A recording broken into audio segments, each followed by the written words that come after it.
One of the things I like most about being a human being is that we grow and we change as a person and as people, and sometimes it's not for the best. But I think that if you're able to look back critically and you're able to analyze your behavior and certain situations, you would be able to learn from yourself. And what better way to learn from yourself than to react in who you were based on what you read, what needs you had to be fulfilled. And so in this video, I will be sort of rating my last year reads as this year's person. I don't know if that makes sense at all.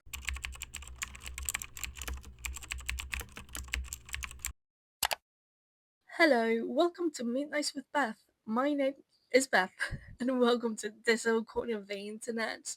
And so, as I said, I will be ranking in a tier list all the books I read last year based off whether I would read them again or not, or how they impacted me last year. And so I find really interesting what I read last year because I consider 2025 a meeting point between teenagehood and adulthood.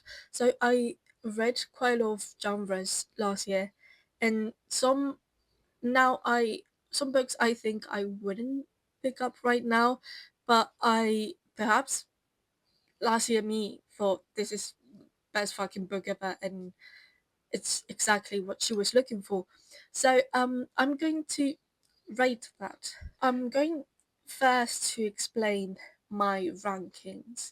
So on the tier, top tier, I don't know. I wrote down I'm still thinking about it a year later, and this is for books that despite having passed a year, it's still relevant to my life. Some books that I think about daily, and I think that they really impacted me, not only as a person but as a reader as well, and as a creature that's experimenting the world. Some books were really they really blew me away. The next one is I definitely reread it when I'm changed as a person, and I put this because it is perhaps not something I'm thinking about all the time, but there are certain books that I find incredibly interesting and I would love to reread it and see how my experience changes with what and how I am right now. And so I think it would be interesting. Then I'd recommend to a very specific type of person. And this is for books that I liked for the most part, but are quite particular and I don't think everyone would like. But for me, it scratched a part in my brain that perhaps didn't scratch other parts of it. Then I have Fulfill My Needs Then, wouldn't read it now. And that's because well, I chose to read some books last year that perhaps if I had a specific need, or the same need this year, I would reach out for other books, but not necessarily this kind of book. Then I have Easily Forgettable for books that I might have enjoyed then, but as of today, I don't remember what they're about. And there are a few, there are a few, I'm afraid. And then the last one is Shouldn't Have Read It in the First Place. For books that I do remember what they're about, and I am so mad for structural reason, for plot reasons, I wouldn't have wanted to read them in the first place if I knew how they were going to be.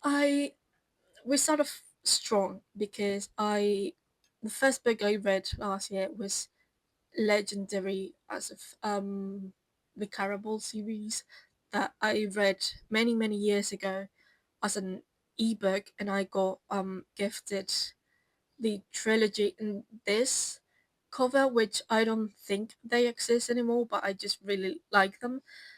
And I think this, as a trilogy, it's funny and it's entertaining. And put I put it in. I'd recommend it to a very specific kind of person, as well as the last um book, just because I think I would read it again, but I don't think everyone will like this, because well, these books are about a circus and how magical a circus is, and about these two sisters. I don't want to give that much away. Also, because I know these are very popular books, and I feel like everybody knows what they're about. But just these two books, the second and the third one, I've had a lot of fun reading them, and I think they are really original. I don't think I've read a book similar to these ones, and I think if I had the need of reading this sort of solely because I want something that entertains me, I would I might pick them up.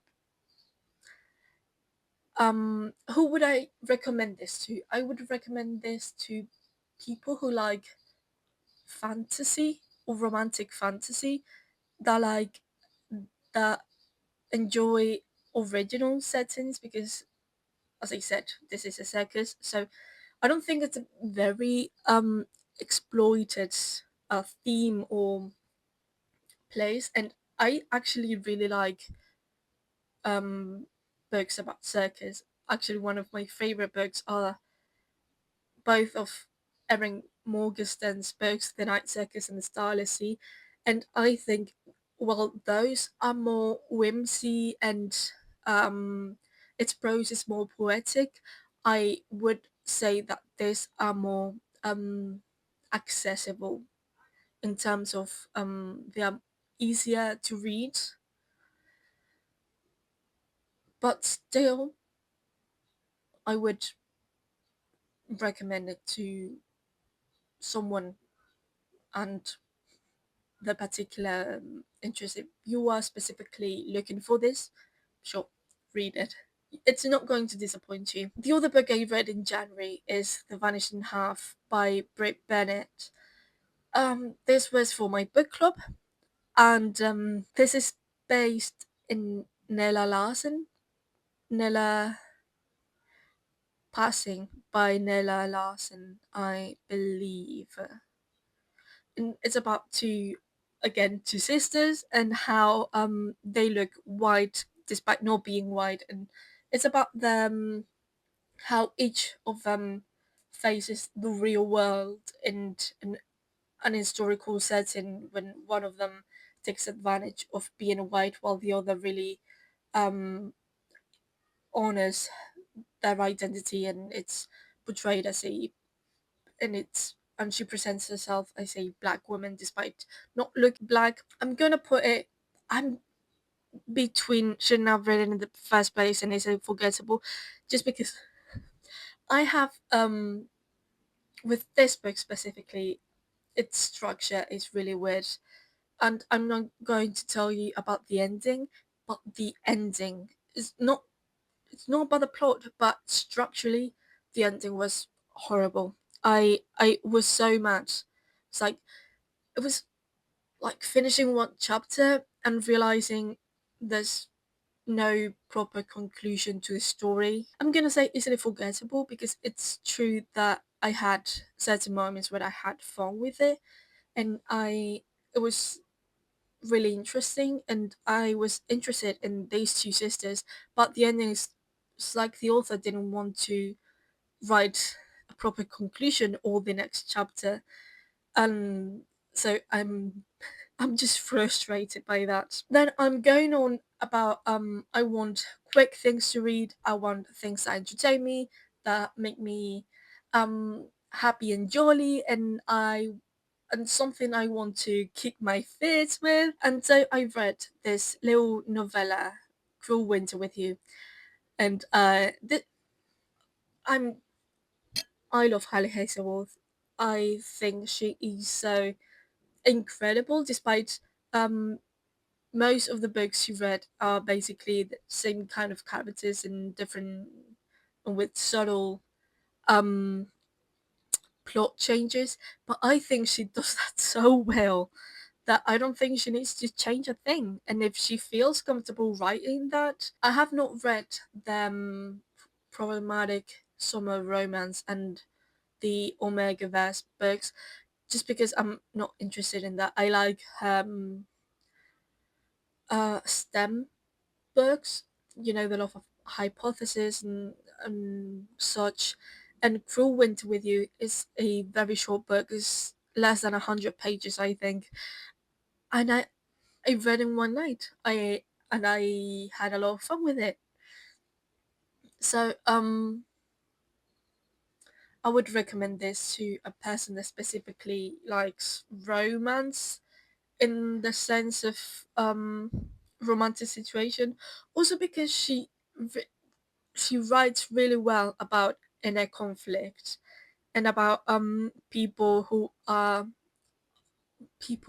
not exactly confident and encountering the love interests who believe in them more than they believe in themselves. And when when a romance is not only about the romantic situation between two people but also about the growth as a person, growth within a person. I absolutely love this. I absolutely love that. And I am not a romance person. I scarcely read any romance, but I would recommend this if you would want like a quick entertaining that something's bugging your mind. If you want something like that, Cruel Winter with You, Ali Hazelwood, really good. I finished this and I kept wanted to read fast-paced books that kept my mind off certain things, and I read a hockey romance, and then I see here it's sequel, and I'm going to put them both. Mm, I'm between easily forgettable and fulfill my needs. Then would not read it now. Okay, I'm gonna put this because if I read the two of them, it must have been for something, you know. I must have finished the first book. I might have been kicking my feet, and I was like, let me pick up the next book. And sure, they might have been entertaining. Of course, they're not amazingly written. I do, however, think if you goal is entertain yourself, take your mind off of things, this is good. I would say that it really hit close to home. Yeah, I'm gonna keep them right there. Okay, so then the novella that I hadn't read of Caraval Legendary and Finale, they have like a short little book after these that have really nice pictures and illustrations, but I am going to put it in easily forgettable. It doesn't add much to the story. Then I read All About Love by Bell Hooks. This one was really, really great. And I think I would like to reread it again to see whether I resonate with all the parts in the book most more than I did when I first read it, because last year this was already in February. I think I resonated quite heavily in the family trauma, the family relationships. Also remember that I took quite an interest with the religion aspect of it because I find really fascinating everything about religion, spirituality, mythology, and how they build communities around that. I found that really interesting, and so I vividly remember that aspect of the book, and also, of course, the experience of being a woman. I think I would like to reread it and see if I resonate with other parts of the book more than I did when I last read it. Oh, then I read Bunny by Mona Award, and this I would recommend to a very specific type of person. This is a book that is really weird. This is a book that is not weird, but most of the time you don't know what the is going on, and sometimes I get lost in a bad sense because I don't know what is really happening, in the sense that half of it really seems like a fever dream, and I don't really like feeling lost, but it's a very nice way how the author tied up everything at the end of the book and see what really was happening in those fever, I wouldn't say fever dream sequences, but I certainly wouldn't, this was a right definitely, and I would recommend it to a very specific person, in the sense of, if you don't want weird, what we what is called now like weird gal books, I wouldn't pick this up. But if you do and you're interested, I would pick it up because it was comedic, let's say. Oh, I haven't told you what this is about. This is about a girl who is invited to a kind of sorority. And before I continue, sorority and college, US college culture is very foreign to me because of course I'm not from the US. And so it was really funny how the author portrayed the cult like vibes of sororities and frat houses and stuff, and that was really fun. So it's a bit satirical, dark book. And so, well, this girl is asked to join this weird friend sorority group where they call each other bunnies, and they carry out like spiritual sessions. It really seemed a bit like a witch coven sorcery like a thing, but it is really confusing. But also it was really fun. Okay, then I wanted something more whimsy and less weird. So I read Emily Wilde's Encyclopedia of Fairies, which is this scholar who studies fairies, and she goes to Scandinavia in the first book. And then uh her rival professor um shows up one day, and it's a very funny and experience. And well, it seems like everybody loved this series, but I think I read the first one that I quite liked. The second I quite liked as well, but I haven't read the first because I think um how it ended the second, I didn't, it wasn't that interesting to me anymore. And the first and second book, which I have right here, I would put, no, I would actually put them in, it fulfilled my needs then, wouldn't read them now. This I have to say that they are similar in plot. It's more or less the same format. It's like she's a scholar and she goes somewhere to investigate, and she sees herself tangled in local fairy or myth or legends of the place. And that was good, but I don't think they were for, no, it's not that they were not for me, but I don't think I read them in the time when I needed to read them. Mm, but I'm not quite sure because it didn't resonate with me much. It was just to have some fun and that's it. So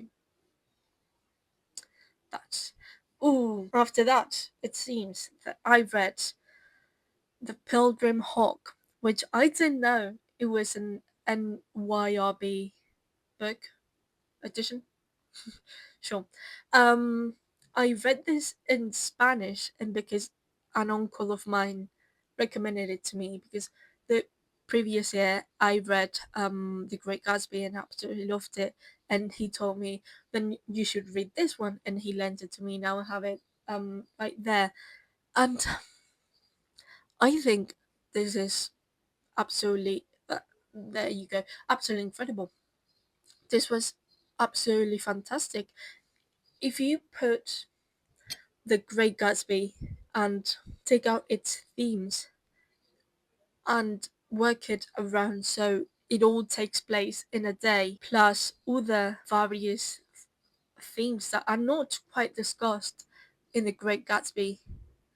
And it's funny because the narrator is also a witness in the story. It's not the story happening to them, but they are like witness, like the person observing the whole plot unravel. And it's so good, and it's absolutely good, and it's not long at all. I would say 200 pages at most, and I'm absolutely obsessed with this. I i cannot say anything else that I am not incredibly enchanted by this story, really.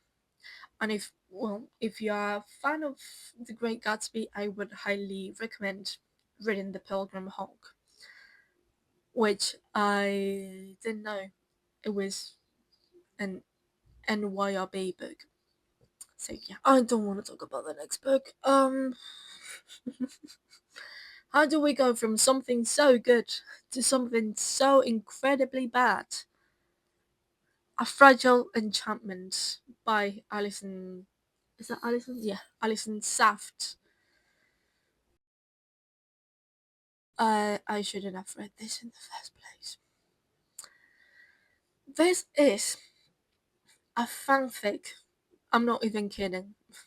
This is supposedly a romantic book, but it's really a fanfic of the relationships between England, uh, Ireland, Spain, and perhaps a bit of France there.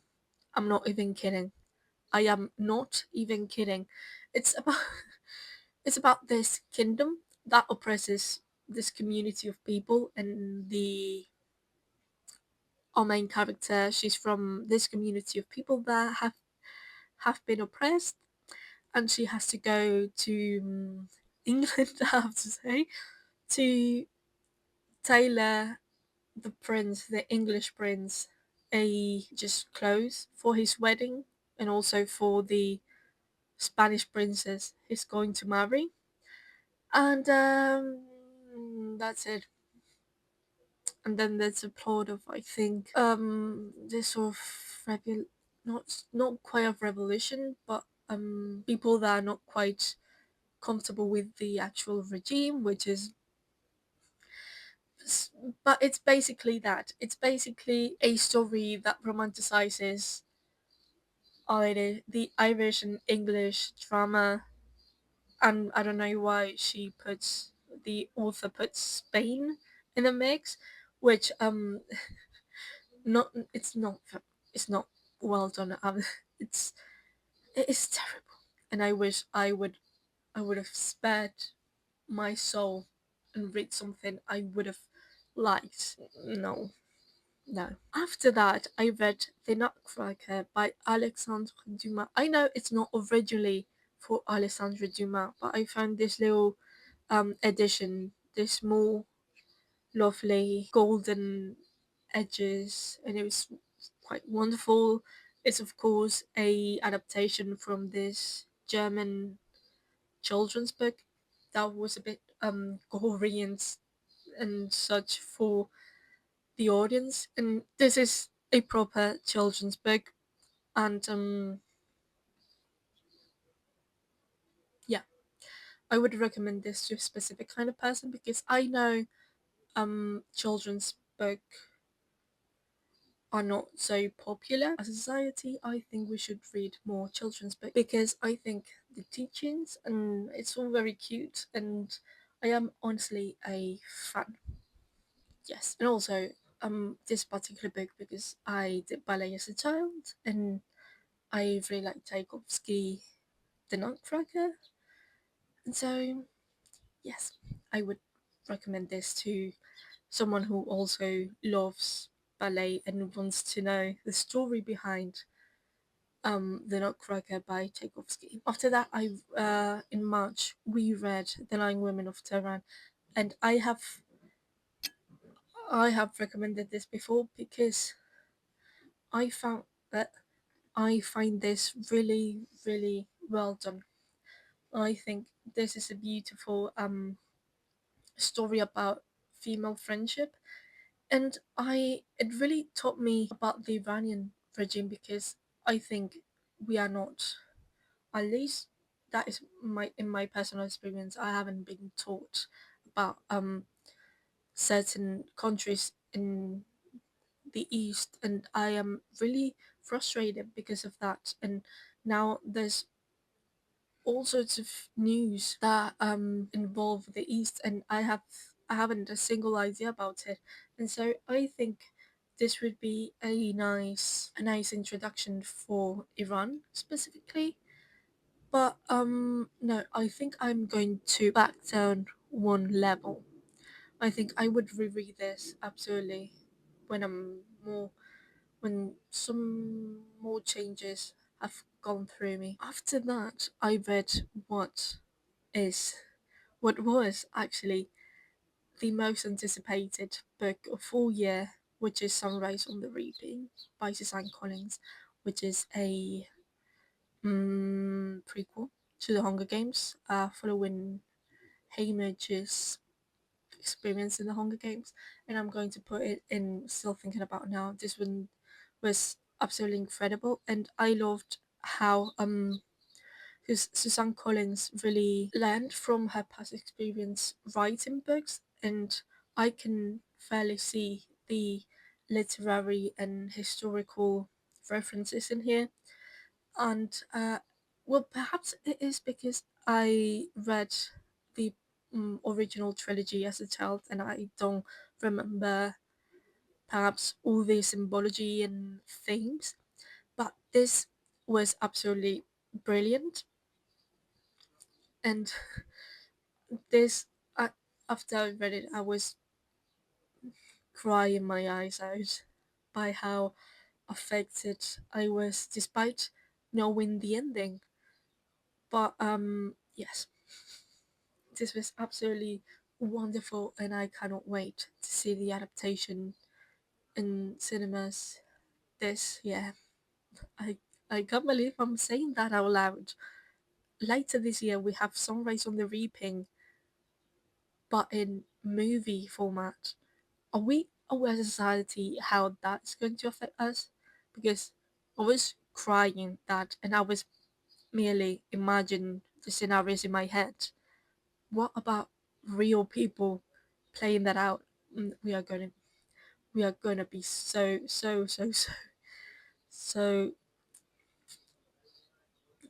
we're not gonna be good. Oh, then I read a manual. Well, this sort of manual saying this is El lenguaje poético de Emily Dickinson, which is a poet I love. Emily Dickinson, she's probably my one of my favorites. I won't say my favorite because I don't think I do remember every single poet I love at this moment.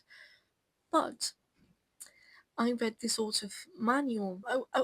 I'm gonna put in easily forgettable because, well, I do love her as a poet, and I think the author does a good job, fairly good job, explaining her poem and her poetry. I think I knew these earlier, and it didn't bring much to my knowledge of her as a person and her as a poet composing these poems. Oh, then after that, my book club, we read The Underground Girls of Kabul, which is a really interesting book about a really interesting topic, which oh, I forget the name. You know, I forgot the name. I forgot the terminology.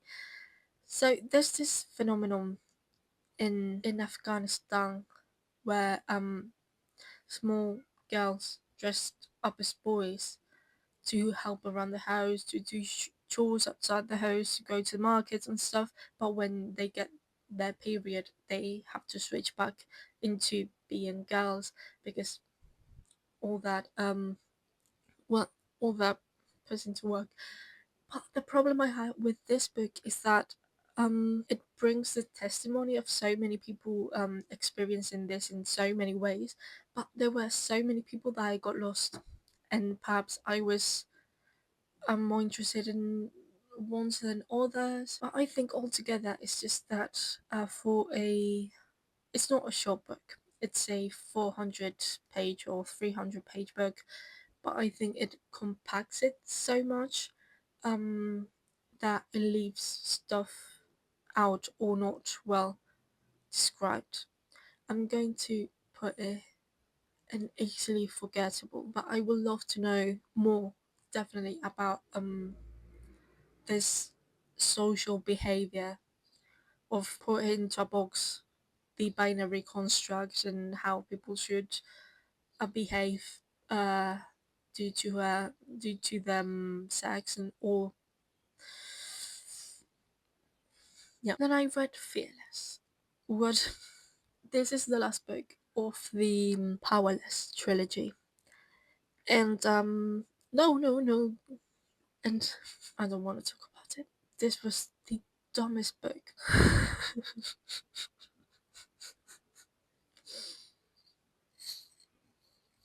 I no.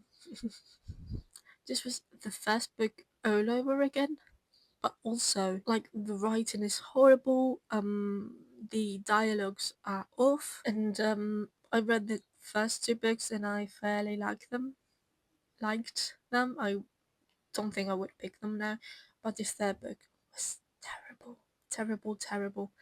And yes, I'm aware about the controversy around these books and their similarities with the Red Queen, which I read so many years ago, and the Hunger Games. But I wouldn't be able to pin down all the similarities. This was a lot, and not in a good way. Then I finished what is probably the book that forever changed me, The Kind of Monte Cristo. I spent 40 days reading this. Of course, I was reading all the things at the same time, but this is really good book, and I want to reread this, so I'm gonna put it down a notch. A notch. I would like to reread it in French, actually, because I've heard it's not so difficult, and I would definitely would like to re-experience the this book, which was completely amazing. This is, if you don't know what this is the amazing story of Edmond Dantes, which is this sailor who gets imprisoned by a sum of people that didn't want him to succeed in life in various aspects. And then 14 years later, he gets out and he spends even more years planning his vengeance. This was amazing. A lot happened in this book, and it's so entertaining. And this is really the romantic book at, at its best. It's it is so good. I had so much fun reading it, and in fact, you have a written blog to follow along if you want to. I will tag it somewhere. But I this probably one of the best experiences I've ever had being a reader was to read this book. And if I could wipe off my memory to read this all over again, I absolutely would. And I think I would have so much fun. So, yes, it would have to pass several years for me to reread this, to being able to experience it again, in the sense of forgetting as much as I can to encounter them in a way for the first time. But I would really like to read it in French and to read Les Contes de Monte Cristo en français. So if you have any recommendations of which French edition is the best or better, please let me know. I want to put my mind into know that this is going to be true, that I will someday be reading this break of a book in French. Also got to read The God of the Woods by Les Moore, and I really liked it. I am not usually a thriller reader, but I believe that I had a lot of fun with this book. But I feel like my theories about what was actually going on and the ending was so much elaborate that it really was at the end. But I am going to put it away because I don't know if I'm going to reread it. I'm going to put it here, but just let me tell you, I had the time of my life, and also because it discussed really important things to me, which is etymology and history of the words and where they came from. That is definitely something I love in books when that happens, and the way they tie that to the actual plot. And also, this is a book about a like an extension of forest that is part of this white family, which of course are not Native Americans. And I liked that they addressed the Native American problem of being thrown out of their lands and things. I really liked that aspect of that book because honestly, nowadays people just ignore that and prefer not to dip their toes in a problematic discourse, which is not a problematic discourse at all. It's just the truth. And yeah, I really liked it. I also feel like the women experience was also really important in this, and I appreciate that. Yeah, I don't think I would really know just because I am know everywhere it's going to go, but I had the time of my life reading. Oh, for my book club, we had to read another unhinged weird girl book, which is A Certain Hunger by Chelsea G. Summers. Which, by the way, I want to make a shout out to the author because we got to talk to her, and she's the sweetest human being. And it was so amazing discussing this book about the author because this book is, as I said, unhinged, and she got to share with us her um her process of writing it, and I got to talk to her that this book was incredible in some sense. It would completely gross me out because if I went vegetarian, but thank God I am, it's about cannibalism and this food critic that is a cannibal, and it's just I think if you are really sensitive to certain themes, you would have to proceed with caution. But this was so fun, and talking actually with the author about that this was so an insightful event as well because you don't have the the opportunity to do that every day, and I was incredibly grateful for that, and I that made me appreciate the book a whole lot more. I cannot stop smiling because despite the book it's perhaps not a 5 star for me, and it really made me uncomfortable in a lot of ways. I I find that a conversation with the author really makes this a full circle moment. Also because the author is very critical about her own book, and because she's also a vegetarian and she's nothing like, of course, the main character, because that would mean she would be a cannibal, which is she's not. But I can see why so many people are obsessed with this book, despite not being exactly like the best of the world to me. I can understand to a certain extent why this is put on a pedestal. It's because it's really well written and it's really well done. Talking about Bear Girls, I read Eileen by Otessa Moshfegh, which is an absolute masterpiece. I got to read My Year of Rest and Relaxation, and I didn't quite. Um, I didn't think it was my cup of tea, but then Eileen, I was completely obsessed with it. This is not a long book, but it is written so with this complexity that really takes you a time to read it and perhaps pause it to sit with your feelings, because would fall as well in the category of weird girl fiction. This is terrible. This is about a um this woman that works in a faculty for criminal children. I don't know what they're called. I'm sorry.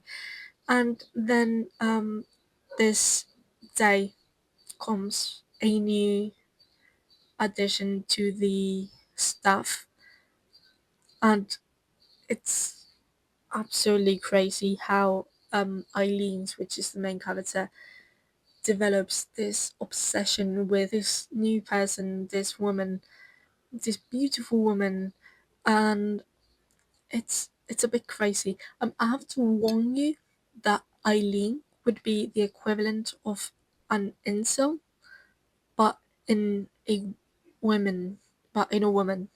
She's not exactly a pygmy, but she's had this mentality of you owe me certain things because I'm a woman, and also just because she's had such a difficult experience growing up with her parents and her sister, that never really resolves, that that really adds to her as a person and as a character. And you're constantly thinking, what the fuck is wrong with this person? And it's genuine, that because she's not good in the head. So I would recommend to distance yourself as much as you can and remind yourself that this is not real, because it is hard encountering this kind of person. Then I read this essay, El Mundo en la Agonía, which is I'm going to put it in here because it's an essay about climate change, and I think this is such a important and crucial topic nowadays. But this book was written in the 70s, and most of it's sort of nothing new for me as a person. But I would say that back then it would be really relevant. After that, I got the pleasure, the absolute pleasure to read Letters to Young Poets by I don't know how his name is said, Rainer Maria Rilke, and this goes up on top.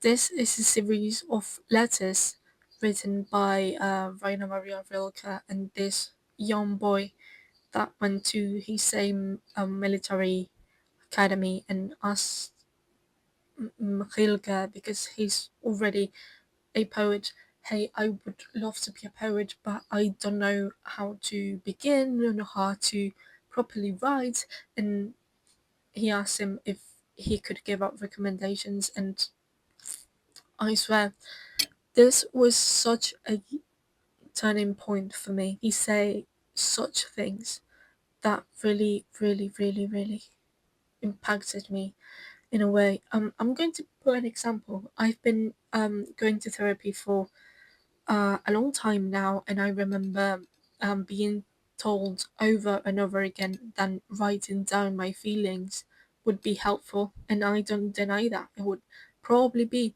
but I am not able to write out my feelings if that urge doesn't come from deep inside me, and I wasn't able to put that into words and express that sentiment and that feeling until I read this, and I read how Raina Maria Rilke explores that exact same thing and said, if you're a writer, you write because you have to write. It's, as I said, that urge that comes from deep inside you.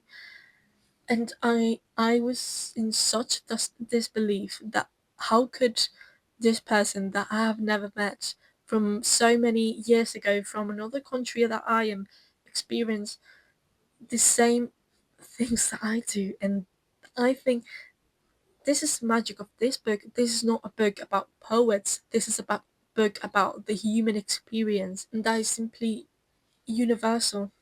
And I uh, I struggle really badly to put these feelings into words because I was so shocked when I say that's exactly what I have been troubling myself.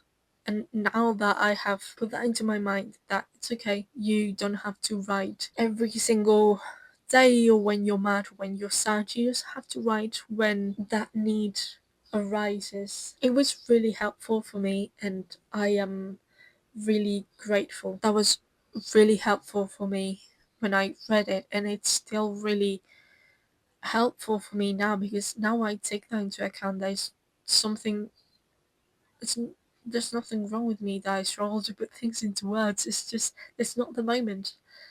When I want to write, I sit down and I can do nothing else. And I'm so happy to have to see myself in him and being able to mirror certain feelings, and I would be able to talk about this book on and on and on. So I'm going to pause now.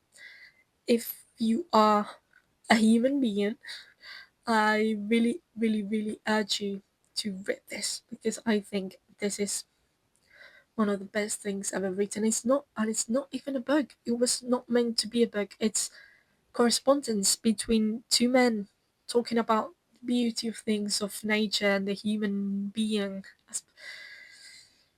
as a creature. And this is one of the best pieces of writing ever put into words.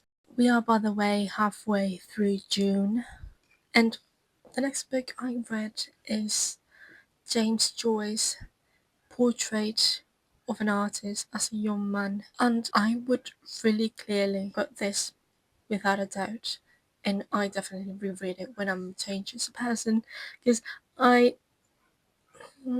I heard a friend that I really trust um talking very passionately about this book, and that made me wonder. So I got myself a copy, a not very good copy, I have to say. It was secondhand, and it was one of these editions. I'm looking at it right now. It's not really good, so I would really like to read it in English. And I want to give a shout out to Alaska because she has an immaculate taste. Despite I, despite this book, which I don't think was for me at that moment, but I reckon that I didn't appreciate it as I could have appreciated if I read it some other time. So I am going to put it in the category I would reread it when I'm changed as a person. Despite not being exactly for me that moment, I do believe it had really strong quotes that I remember to this day. And I remember the main character having points of light and shadow, being morally ambiguous, not completely likable, not reliable for me. But I would like to contrast that information of me remembering when I read this book last year and what I would be experiencing the book when I read a reliable copy in English, because I read it in Spanish. It's not really good. So that would be interesting to explore, definitely. Then I read Sunburn.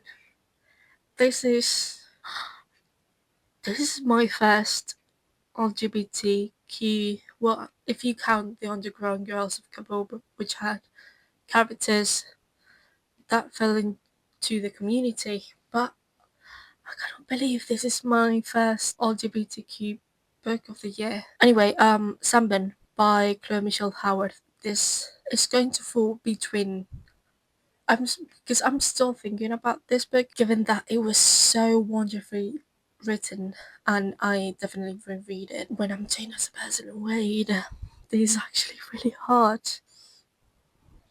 I think I'm going to put it in the lower category because I believe this book is wonderfully written, and it's so good. And it's, as I said before, I'm not really big on romance, but this was, I think this would be better categorized as a contemporary fiction, although it's in the 90s settings. And in Ireland, this is absolutely amazing. I read this in an e-copy, an ebook, but I liked it so much I wanted to have a copy for myself, and I have it in my bookshelves. And I don't think, yeah, I'm going to put it in that category because I 100% would like to reread it and annotate it all over again. And also, this was my book club pick for June, and I would um we had a conversation with the author, and she was also very sweet. And she had her second book out just recently, Heap Upon Earth, and I'm waiting for the smaller paperback to purchase it because I know I'm going to love her prose and her narrative.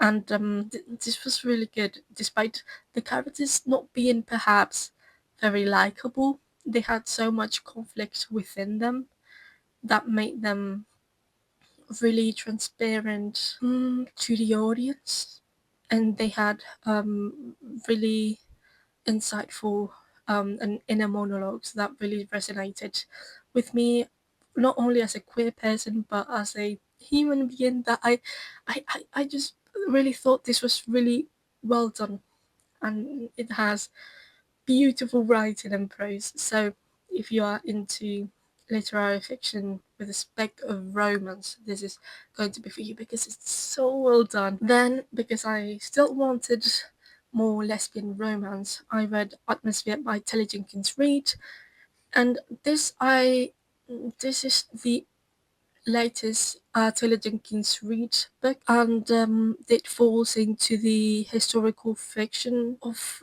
category that she has. She's written previously numerous historical fictions, and I don't have it. I don't have this particular book physical copy because it's only available in hardback or in this big paperback that it's simply terrible in my opinion because it's so uncomfortable to read in. So I got this in an e-copy. I got an ebook of this book, and I also really liked this one. But I understand that Taylor Jenkins Reid has a particular way of writing and portraying people that don't agree with everyone. So I'm going to put it in. I recommend it to a very specific kind of person.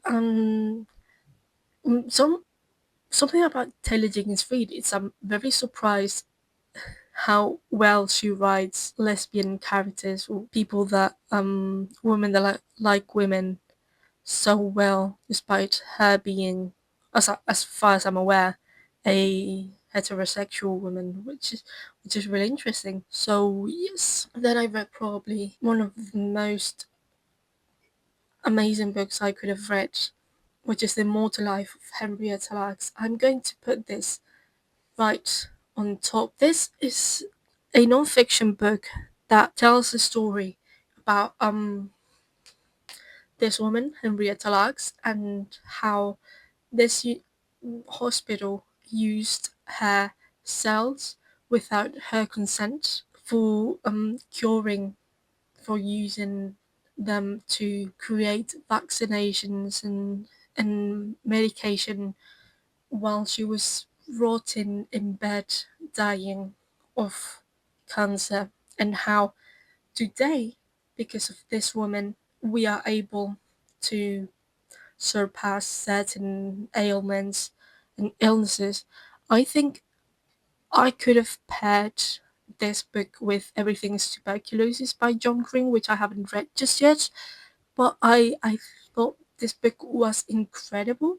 But it was amazing. First of all, because it is a true story, and I hadn't the notion of any of it, and I just want to know more, and I'm actually speechless because this book was so good, and was so of course the whole situation is unfair, but the conscious and the act of covering this true story, and so she will be forgotten. I'm so grateful for Rebecca Skloot, which is the author, to really show us and tell us the story involving Henrietta Lacks' children and family and descends descendants into involving them into this novel and really doing something right in history. I am not able to find a copy of this book at the moment, or if I am able to find it, it is quite expensive. But if I ever encounter a copy which is affordable and that I can purchase it in that moment, whether it's new or second hand, I would absolutely purchase it, and I would have no problem at all to read it again, because I think this is one of those crucial stories that one should know, and that this woman is in every one of us quite literally. Next, I read Christine de Pizan. If you remember, I did a philosophy project about this woman right here and her book, the Book of a City of Ladies, which is really interesting because she's a medieval woman, noble woman, that is being told all the time that women are worth for nothing, and they're like, and she's like, absolutely not. And then she imagines this situation of herself. It's an auto portrayal into this book, and it's herself being visited by these three phrases, three women, which are like the three grazes, and she's taken to this place where they will build from the ground a city exclusively for women, and it's really fun in some sense because she um rescues a lot of historical characters, women historical characters, and she describes how they were so amazing, and it's just really good. However, it is it's not dense, but there's so many people in here that I didn't know about. It's quite interesting, but it's a bit confusing, and they ultimately have no um purpose in the build of a city. Also, it's not a city per se; um it's just a symbol or a meaning. It's not physically real. So yeah, I would put it into I recommend it to a specific type of person because it is true that it's quite interesting and it's sometimes funny.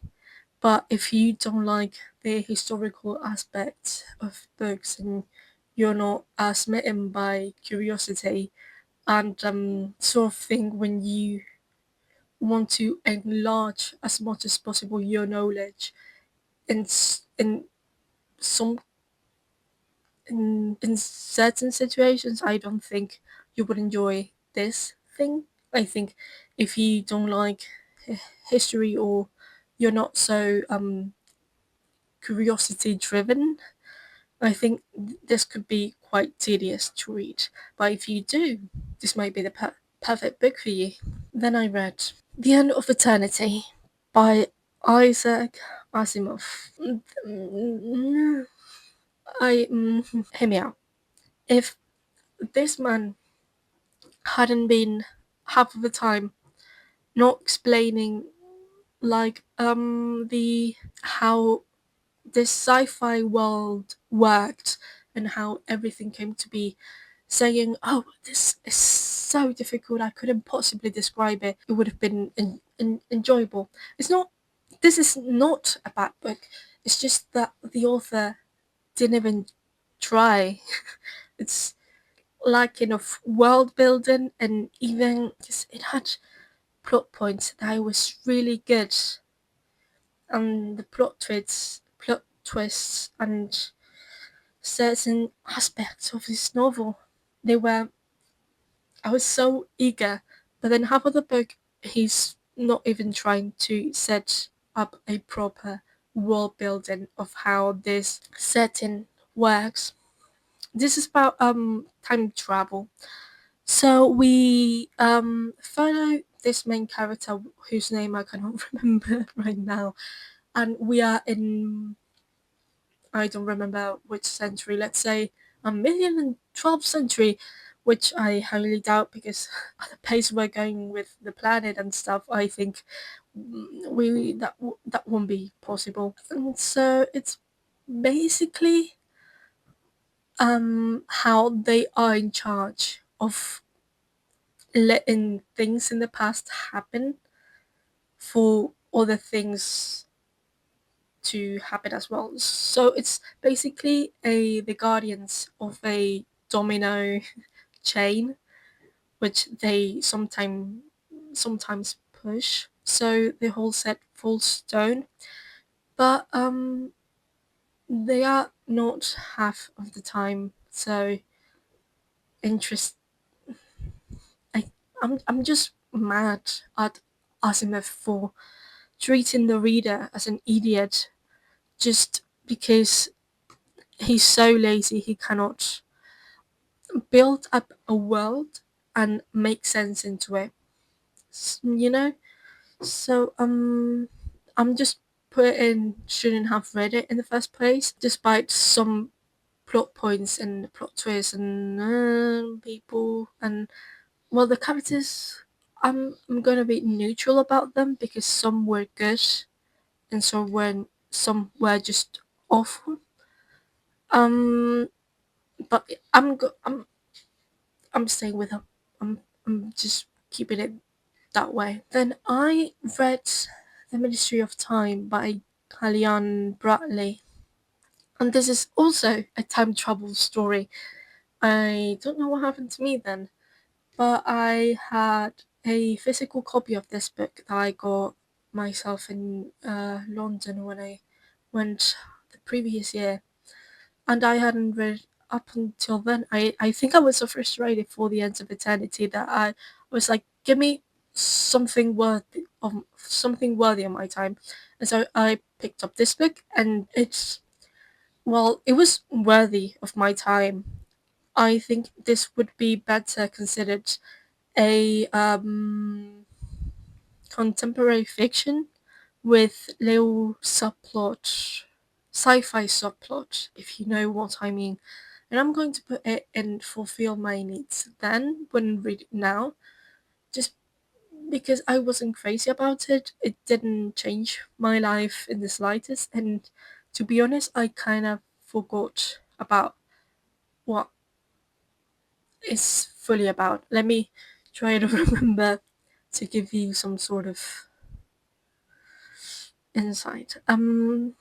So okay, if I remember well, this is a book where the British government discovers how to time travel, basically, and there are sets of characters that are selected to be in sort of the babysitters of certain unimportant people in history that are meant to be dead. They brought them to the present day and just to observe if they have any repercussions of time traveling.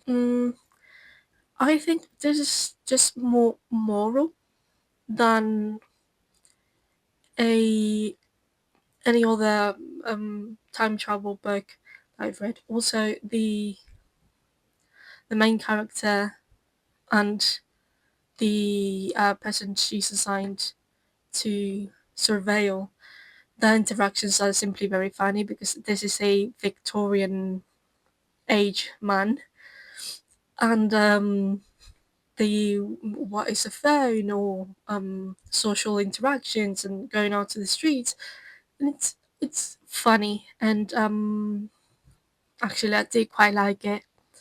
I just don't think about it quite often. No, I'm going to keep my decision and leave it there. Ooh, okay.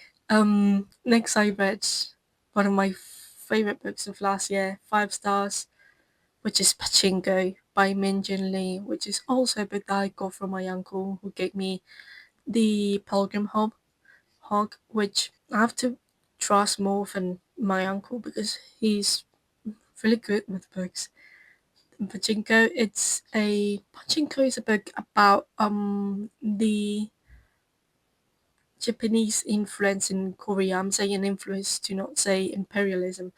Um and how this this is a generational saga and how a Korean woman becomes pregnant from something she's not engaged to obviously and or not married to, and she has to move to Japan with this pastor, I would say, and it's about their children grown up and the relationship with identity, and it's just really fascinating because I love this kind of books where there's such a clash between how in the West we experience things and the East and how they experience things. And of course, this was really interesting to me as a person who don't have the same social rules to follow or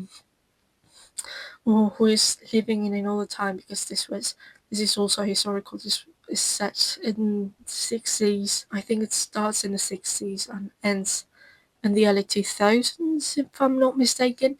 And it's just really good and really nice. And I have the inkling that I do really like generational sagas and families growing up and stuff. And I think it's really good and interesting. Then I read, ooh, because if you remember in my first book from this year, 2026, I said that I read my first Tolkien, and that is not technically true. Because last year I read Sir Gawain and the Green Knight, which is translated from Old English by Tolkien. I'm gonna have to put it to I'd recommend to a specific type of person. So Sir Gawain and the Green Knight is a Arthurian myth, which means a myth from Arthur and the Round Table Knights. I think it's what it's called in English, and it's really a period of time where I don't really know much, but I researching my way into reading Tolkien and his world, I encountered his translation of this book.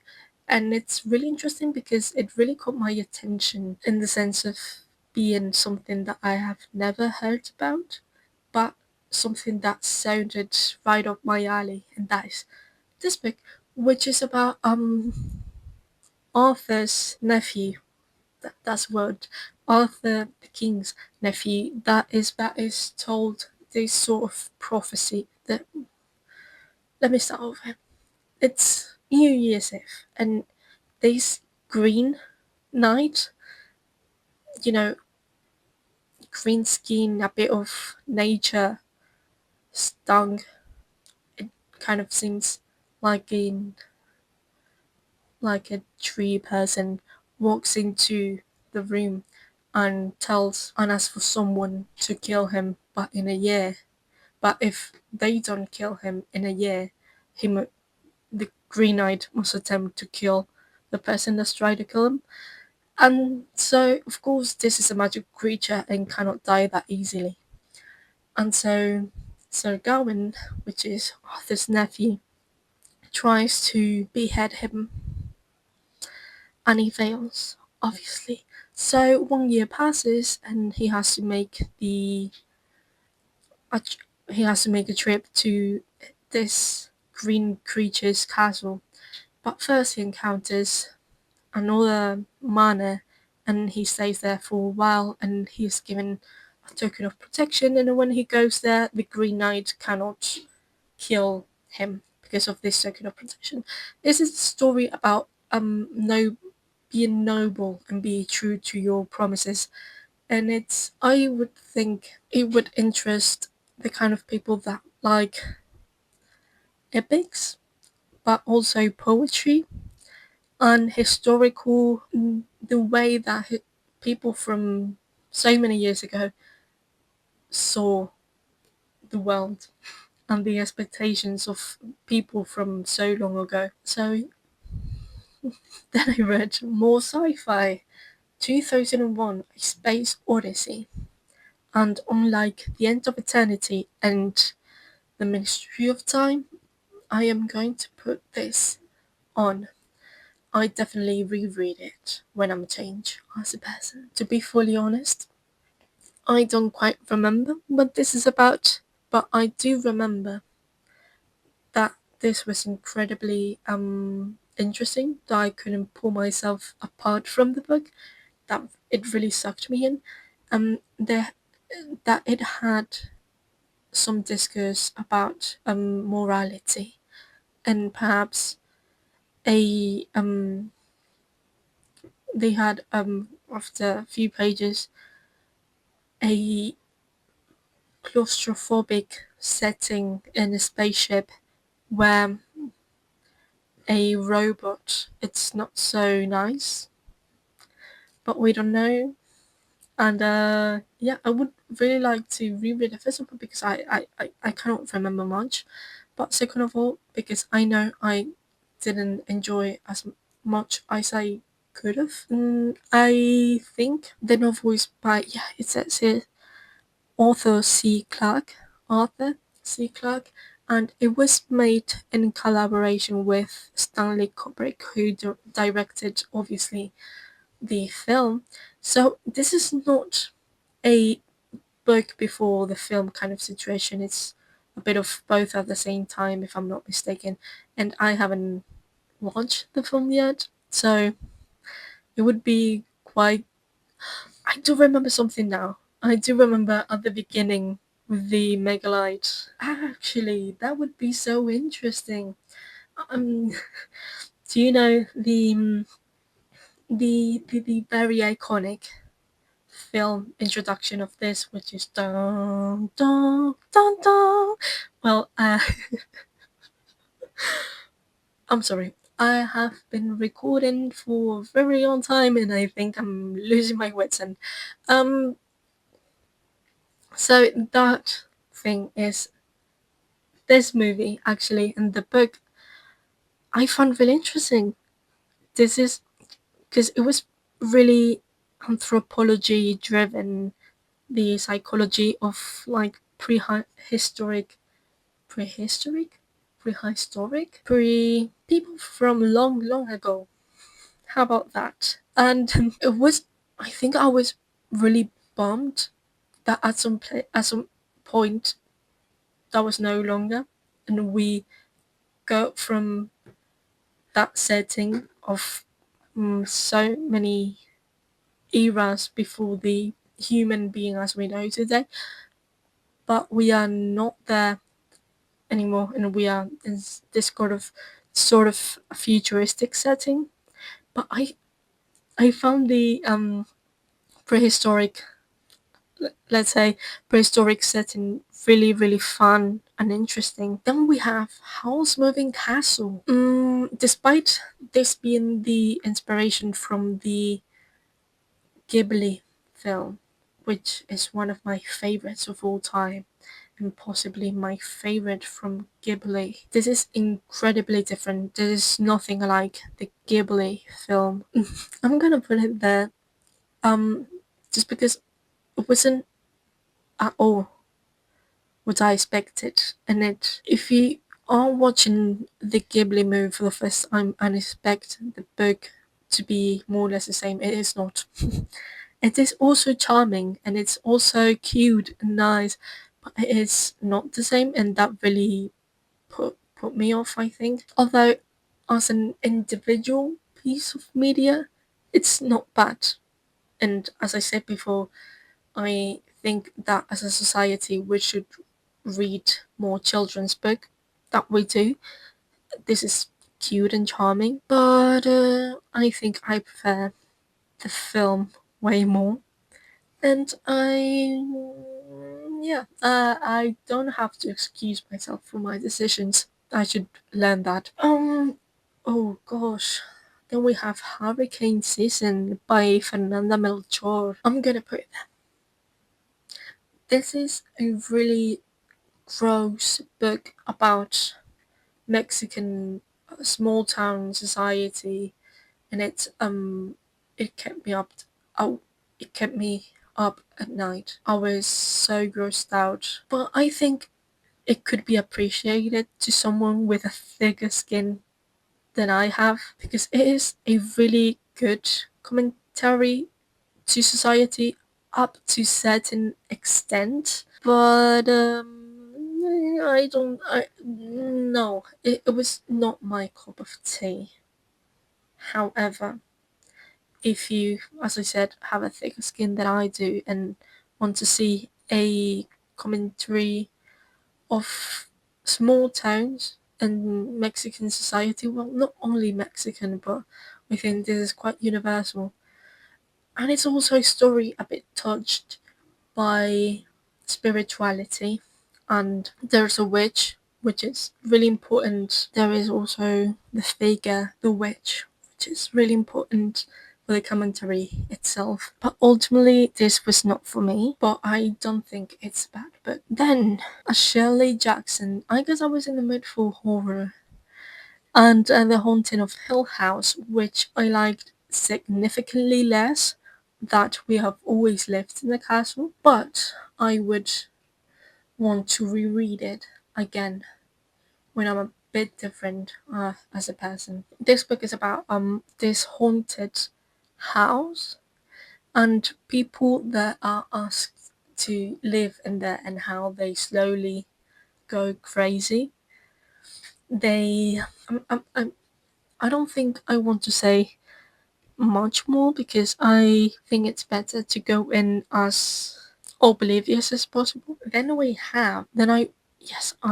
do have here the first B-Shrub, A Darker Shade of Magic, which I love B-Shrub and I appreciate most of the things she does, because I do not agree with some of her books that are not really for me, but just because I don't think I'm the audience for them, and this might be one of them.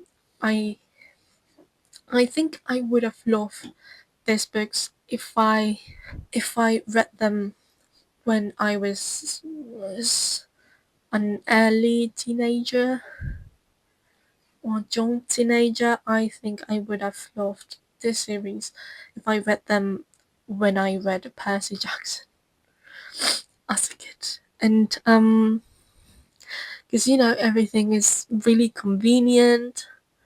The I think these are really middle grade to how certain things are explored. But I while being meeting middle grade, I think these topics that are explored, I don't know, grief, inner conflict, some sort of stuff, I think it is really well done for middle grade, as well as Percy Jackson, which I love, and I loved growing up with Percy Jackson. But I think this trilogy will fall into that category.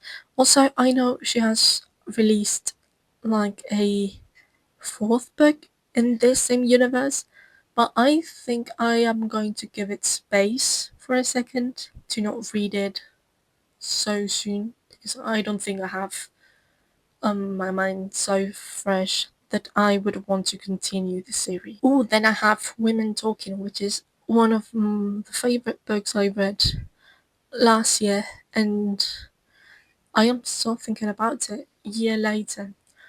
This is a really tiny book about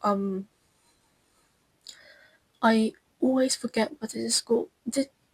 It's a religious community that are pretty much like the Amish people, which they are not. They do not include like modern technology, and they go really traditional in the way of they don't know how to write women. I mean, or read, and it's about this thing that happens to the women and how the women reunite, put on this sort of assembly for them to decide what to do because this is sort of a heavy thing for them to have experience, of course.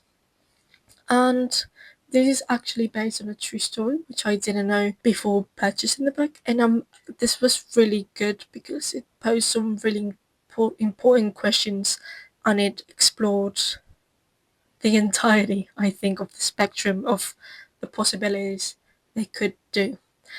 The only thing, the only thing I think it was lacking was that the perspective of the book it's told by a man that grew up in the community but went away, but somewhat came back, and he was sort of like the mediator of the meetings the women had, and I didn't quite like the masculine perspective being a female only experience. But I guess, but I'm not too mad about that. Then I read The Divine Comedy, which is, I know, a bit random, but this I would like to read when I'm changed as a person. I read The Divine Comedy as because I'm so obsessed with Hosier. I love his latest album, and I think he told in I don't know what in which interview that this album was being composed after COVID, and him during COVID was an avid reader and he read the Divine Comedy, and this book served as an inspiration for him to read this album, and I was intrigued. How could I not be intrigued? And so I do now something that I call the big book journey is that I try to read a big book, big intimidating book each season with no stakes. I can be reading that book for the entirety of 3 or 4 months and it will be okay. And so the kind of Monte Cristo fell into that category, and the Divine Comedy was the book I chose for the summer. And it was not as hard as I thought it would be. I really appreciated the notes which it had at the lower part of the book because I was lost sometimes, but they were explaining quite nicely where certain references came from. Also because I haven't had like a religious upbringing and certain things I do not really know, and so it was definitely interesting to know about Christianity, and I would like to reread it. Absolutely, yes. I think it is an incredibly interesting book and a piece of work that has influenced and affected so much the Western world as we know it. And I would absolutely love to reread it. Ooh, then I read my first Clarice Lispector, Daydream and Drunkenness of a Young Lady. This I'd recommend to a specific kind of person because it's Clarice Lispector and I didn't know it reading the book, but she's an author with a characteristic of stream of consciousness narrative, and this is definitely that. But I think our main character had such interesting thoughts, which is basically the daydream on drunkenness of a young lady, that it was really fun to read and really insightful at the same time. And I would absolutely love to read more of Clarice Lispector. Then I read Gabriel Garcia Marquez. This book is in Spanish is Historia de un naufragio, and I cannot read the title from here. It's the story of a shipwrecked sailor. I'm sorry. And I'm going to say this fulfilled my need, but wouldn't read it right now. This is a book, it's really short book. I know Gabriel Garcia Marquez is known for really big, tedious books, but this is really short book based on a true story about this contraband sailors that go from the US to Venezuela or Colombia. I'm not quite sure now, but in the midst of a storm, a person goes overboard and he finally reaches the country he's supposed to reach, but he spends like weeks at the sea, and that is so terrifying, to be honest. And wait, I'm going to upgrade it to and recommend to a very specific kind of person because it's not a bad book. I quite enjoyed it, and it's also a social critique to certain aspects of the time. But the just the image or the thought of someone being weeks at sea, completely helpless, it's really terrifying for me. Then I read an advertisement for toothpaste, which I remember nothing about. This is for as well as the Clarice Lispector, the modern classics, and I do not remember a thing. Let me think about it because I truly. This was, of course, the author is Polish, and it is set in Poland. I know it had something to do with personal hygiene, and hence an advertisement for toothpaste, but I cannot remember much else. I'm gonna keep going, and if I remember anything, I'll go back, but I don't think I remember anything at all.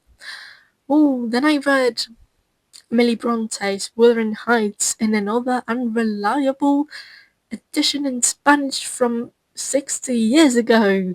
Where I would love to reread this in English because I it was not at all hard in Spanish, and it was really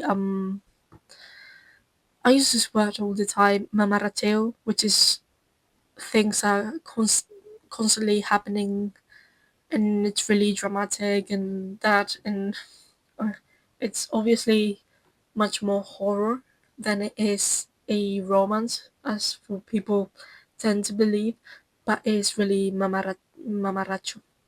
There are a lot of dramatic things happening all the time, a bit satirical as well. I read this because it was time for me to read it, and of the adaptation that was coming out this year that I haven't watched yet because I'm terrified. So that was Wuthering Heights. Then I read Trick Mirror, and this is a collection of essays, I believe. And I think I read two essays or three because it wasn't a highlight.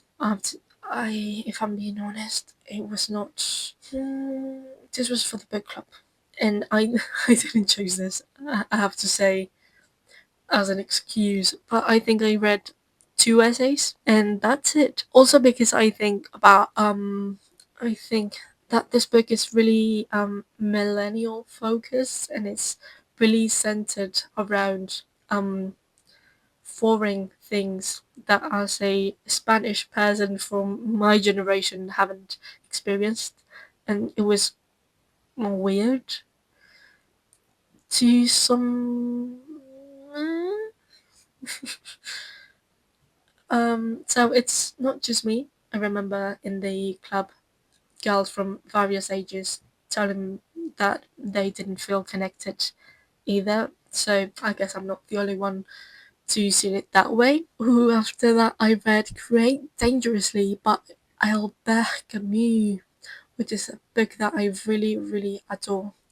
That states, it's an essay that states how important is to create and to be creative despite of the setting. Let's say that despite living a moment when it's not only hard but endangered, that people put out honest art. He remarks that it is still create, whether that's safely or dangerously. Von Dark Winter, I don't know if I want to talk about this because it is everyone in the internet is putting this on a pedestal, and I read it and I couldn't care less about it. This felt really flat for me. This was more vibes than plot, if you know what I'm saying. Easily forgettable. And no, actually, I'm gonna be honest with you. This was not for me. I wish, and if I had read it a few years ago, I doubt it would have been for me then. This, no. I think this sacrifices the plot, not only for the settings and the ambiance and everything, but that everything's so cliche. It was not well profited and exploited. This very same things. And I know it's a duology, and I'm not gonna read the second book. Thank you very much. Ooh, then I read The Coin by Jasmine Saer, which was Jack Edwards, which I love, first book club book. Um, and I read this, and it's not. I reckon that it's not something that I would pick up for my own will. So I'm going to say that I recommend this to a very specific kind of person. This reminded me quite a lot of A Certain Hunger because it has the same cold narrator. But this was so particular, this was so unlike everything I've read that I just can't say, I cannot tell you, but to pick it up for you and you discover if it's for you or not.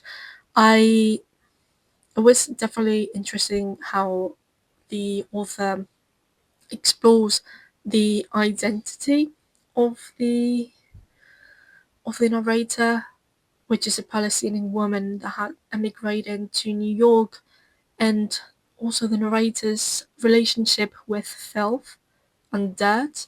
It was really raw, and I couldn't help to be grossed out at times, but also see myself in her at others. Not much, though, because this person is really particular. I don't think there's anyone as her, but yes, that Then I read John Steinbeck, The Vigilante, which do I know? Do I remember? I think I do, but I cannot fully grasp what this was about. I'm going to put it there because I don't think I remember much. Then it is easily forgettable. But I remember being shocked with certain things. I remember the feeling, not the book itself. I remember what I felt when I was reading, but not the plot that made me feel what I felt, if you know what I mean. Then I read another Albert Camus, which is A Stranger, and I'm between. This is a book I didn't like. Let me state my case first. This is a book that's about this completely cold, senseless person and how he goes around his life. His mother is dead, but I know this is supposed to be like the peak of absurdism, but I don't think. I just despise the main character, and that blinded me of the themes of the book itself. Although I would be open technically to reading it again know, once I get to an analysis of this work, because it was confusing for me. It was really raw as well, because I how can this person be like this? His mother just died. It was not that he felt detached from his mother especially, but from life itself, and he carried himself with such frivolousness and coldness that really put me uncomfortable and really unsettled me. So yes, I just switched it from shouldn't have read it in the first place to I'd definitely reread it when I'm changed as a person. So then I read, of course, Wuthering Heights, and as a result, a fanfic from Wuthering Heights, which is the favorite. I'm going to turn it down a notch. I don't know if I'm saying that right. But because I don't think it even fulfilled my needs then, because I think I didn't quite like it. It was, as I said, as with a Wooden Heights, era muy mamarracho. There was sort of drama all the time and stuff, but I think it wasn't for me. This is a retelling of Wuthering Heights, but in modern day in figure skating, which I know is a highly competitive environment, but I don't think it went it depicted that well the themes that Wuthering Heights explores, and so I didn't really. No, it was not for me. I read then, as a recommendation from my mother, Born a Crime by Trevor Noah, which is a memoir of his days being raised in South Africa and being the result of intercourse of a black woman and a white man, which was absolutely forbidden at that time. And so he was technically a crime. He was born a crime, and I think it had less to do with critically a critique of society and more about his personal experiences. But I think I expected it to be like a critical, a political exploration of that time, and it wasn't. It was just his personal, which is completely fine, but it was not what I was looking for. But I think it is really an interesting book to read, because now I know Trevor Noah as this comedian. I think it is one of the few. I know he's not from the US, but he now performs in the US. English speaking, originally English speaking comedians that I find funny. I just find US humor absolutely terrible, and he can go there and be funny in the US, but also be funny to me, which is something that other US comedians cannot do. So he knows what he's doing. Then I read another manual, which is Introduction to Shakespeare, basically. And one thing you should know about me is I am a complete nerd. I obsessed. I am obsessed. No, I obsess over things, and Shakespeare is one of them because the language I'm speaking right now is English. And what is English if not Shakespeare's language? If not the bard's craft, you know? Shakespeare introduced more than thousands, I would like to say, words from his own making. And I have, no, I'm using it as a tripod. I have the complete works of Shakespeare, a very thick book that I'm so eager to read. But this, no, I actually recommend it to a specific kind of people, which is literary nerds or people who really like books and compositions and that sort of thing. And yes, and I would really like to read more Shakespeare's works because I haven't read as much as I would have. Which brings me to I'm gonna skip a few books, and I read A Midsummer Night's Dream. That is a tongue twister for me, and I am going to not only bring it then there because I'm gonna put it up there. A Midsummer Night's Dream is it's actually my first time reading it, and just because I went to see the opera by Parcel, and it was fun. Sorry, the opera is called The Fairy Queen, and it's of course based on A Midsummer Night's Dream by Shakespeare, and it was fun. But yeah, well, that's it. It is fun, and Shakespeare is an author that I really like to reread his words, his works constantly. Yes, that I do. Then I got to read Meg Schaefer's The Lost Story, which I read by her. The Missing Game? I don't quite remember, but it was way better than this one. And so I'm gonna put it in easily forgettable. This particular book is inspired by the Chronicles of Narnia, which was a really important set of films while growing up. Then at some point I picked up the books. I think I read the first three, which was The Lion, The Witch and the Wardrobe, The Magician's Nephew, and Prince Caspian. And while the two of that have a film adaptation were quite true, it was a bit scary how Christian indoctrination the books were, and so I got scared a bit, and I didn't read the rest. After that, one of my favorite books, probably of the whole year, if not my favorite. I am still thinking about this book, and that is Drive Your Plow Over the Bones of the Dead by Olga Turgachuk. This book, I love it when I don't have any sort of expectations for a book, and then it turns out to be one of my favorite books of all time.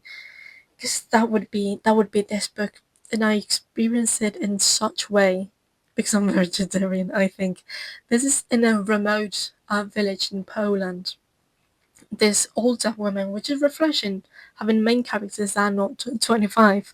This is an older woman that and she finds out with another neighbor that their neighbor is dead, and suddenly their people are being found, and the thing they have all in common is they were all hunters, and she thinks to herself, well, not only to herself but also really loudly, that these people are being killed, that the animals are taking revenge on these people, and I think that's such wonderful, and it is the way that she explores this kind of themes that I really really like. Technically, for me, this would be a 3.5 or 4 stars out of 5, but because I cannot stop thinking about it, it's um, I changed it. I changed it weeks later to 6 stars because I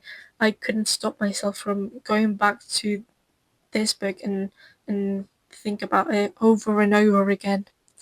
I think it's so original and so well made.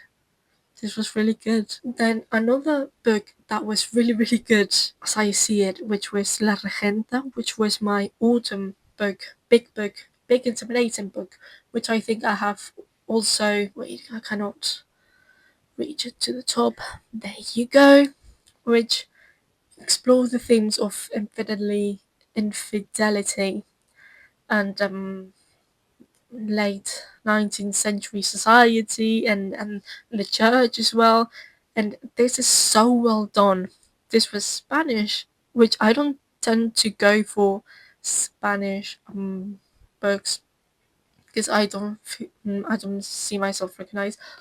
But this, I had a copy of this book that I was gifted by a history teacher I had, and it was so, so, so good. I wish I could reach out to this teacher and express my gratitude to her, because this changed everything. And then this year I read Anna Karenina, which was supposed to be similar in themes, but Anna Karenina was completely off.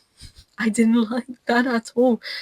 And I found myself while reading Anna Karenina constantly thinking about this and thinking, oh my gosh, this is so much better done in La Regenta than in fucking Anna Karenina, that is supposed to be like the grand adultery story, you know?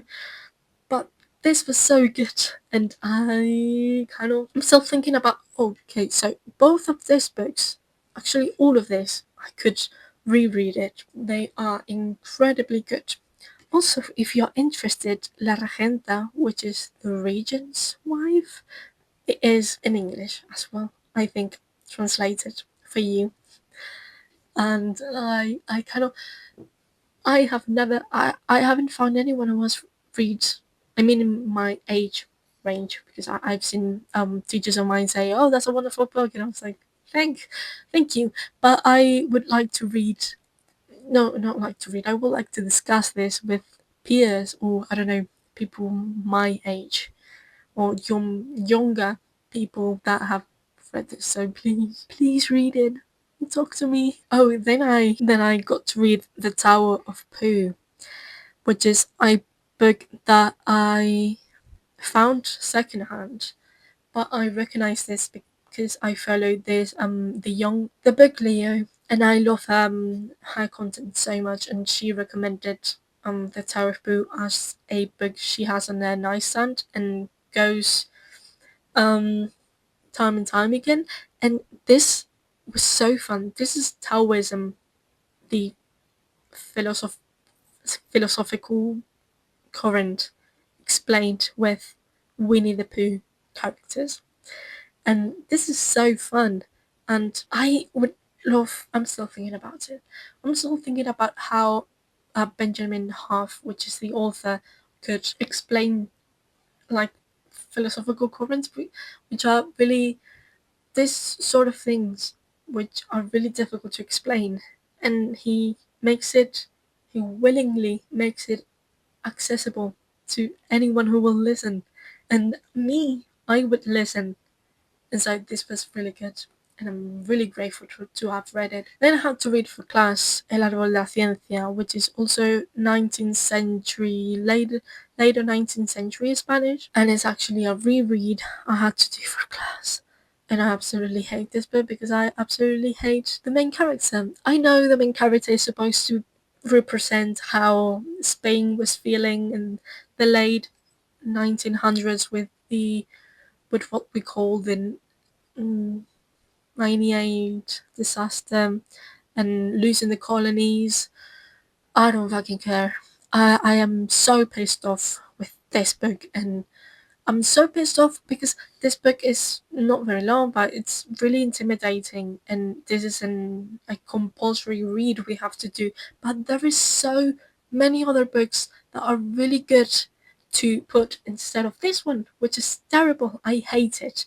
And I simply shouldn't have read it in the first. Oh, then I did a reread of Jane Eyre, which was supposed to be a joint reading, but I bought my friend, then she was struggling with things, so I continue on my own, and that is fine.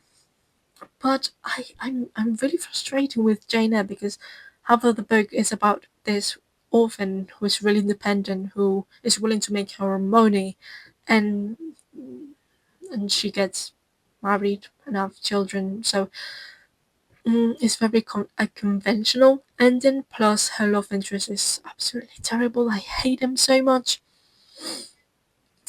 So I am gonna put it to what recommend to a very specific kind of person because it is true that I would say the first half was really entertaining, but it's just contradicting. You know, she's such a feminist icon in the first half, and there's so many symbolism of good and evil, of religion and stuff, and then the other half is just her being in love with her employer, which is not good, and he's a terrible man who, of course, we all know has already a wife. And by the way, I have to read White Sargasso Sea by Jean Rhys because it's technically a Jaina retelling about the mad woman in the Arctic, which is Mr. Rochester's first wife, which he painted as mad, but she was just a woman, and I hate him so much. I cannot. Jane, honestly, you deserve better. Then I went to read the Poppy War trilogy, which is actually, I reckon that I haven't read much fantasy this year, and previous years I was really big on fantasy, but I reckon that I haven't read that much. But the Poppy War was incredible. I'm gonna put them all in the same category because I think they are really significant, and I think I consider myself to going back to the same themes as perhaps Pachinko, which is West perception versus East perception of society, reality, colonialism, and this is very big in colonialism. So okay, I'm gonna keep it here because it was my favorite, but I reckon they were really really good books, and also they had heavy depictions of pagan religions, which I think which I'm really attracted to, instead of the imposed by the white man. And the, this was just really good. It's a really good book about a really extremist main character, and I absolutely loved how it's not camouflaged because they say um they say certain opinions out loud, but I am forever changed by this. And to the I don't know who was it. There was some newspaper that put it under the label of romantasy, and I think you haven't read the books, dude, because I think you ought to read the books and not categorize everything that women write as romantasy. Thank you very much. Yeah, I'm gonna keep it in here because I think that if I reread it in a few years, I will be able to pick up so much more if I'm able to educate myself in the differences between East and West, and if I'm really able to, which I hope I am, to find sources to learn about the East. And this is particularly China, which a fictional version of China and Japan. But I would love to learn more about that confrontation. Then I got to read Women, Race and Class by Angela White Davis, which I really, really liked, despite it being really US centered. But I think it was a good book, I would recommend it. I wouldn't say a very specific kind of person, but I think as a feminist book, this is really basic and it's also really insightful because, of course, I know more of the US than I do of other countries, but it's still a really good insight about what really happened around there and what the women had to suffer and what the process was really. And I think it is fair. Yes. Then, as the mythology freak that I am, I read Ovid's Metamorphosis, and this is obviously for a very specific kind of person, which is mythology freaks, and you have to take into account that this book, Ovid was a Roman man from the Roman Empire, yes, because this book narrates from the creation of the world in mythology to who was it? I think it was Augustus being born and how he's related to the deities basically of Olympus. Was it Augustus? I think so. But you will see that there are no that this kind of explanations were not short. Like there were no little. There were many like this. But it is fun, of course, because we now, as of today, use books like this as sources from what we know of mythology. So it is because of Ovid put the whole of like a shit ton of mythology down that we know about that. Perhaps if other person would have put it down, it would have been completely different. You have to understand that this was oral tradition being put down. It's going to be really subjective, so it might vary with the authors. You have to take that into account. Okay, this is, if I'm not mistaken, this is a book IDNF.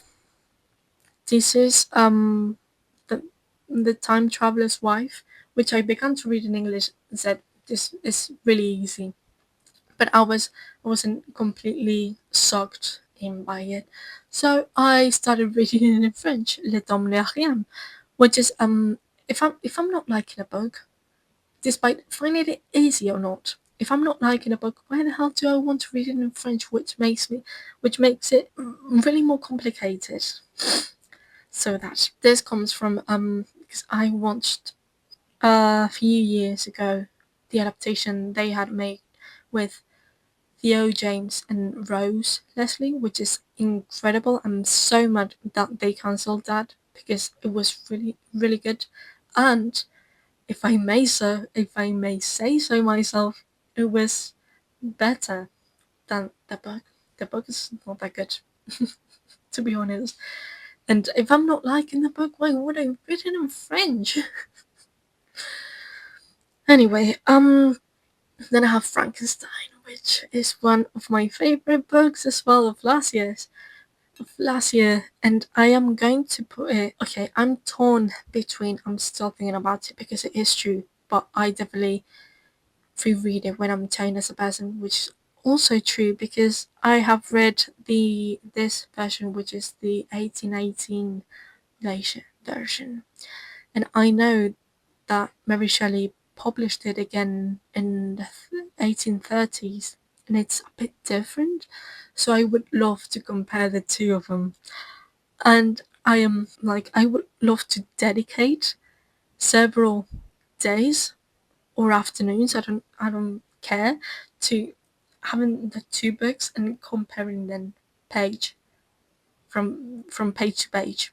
It would be absolutely incredible. So yeah, I'm gonna put it down here. And lastly, I have Virginia Woolf's Orlando, which was not what I expected, if I am honest.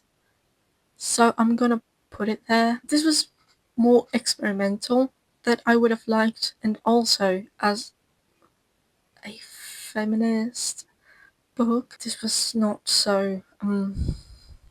This is about a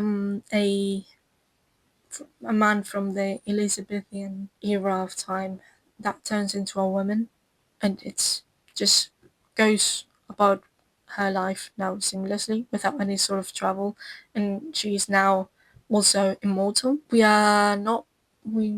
not know why, but she's now immortal. I think the feminist subtext or subplot in this book is really surface levels. It could have been so much deeper because it touches really important topics like prostitution, for example, and it doesn't go deep at all.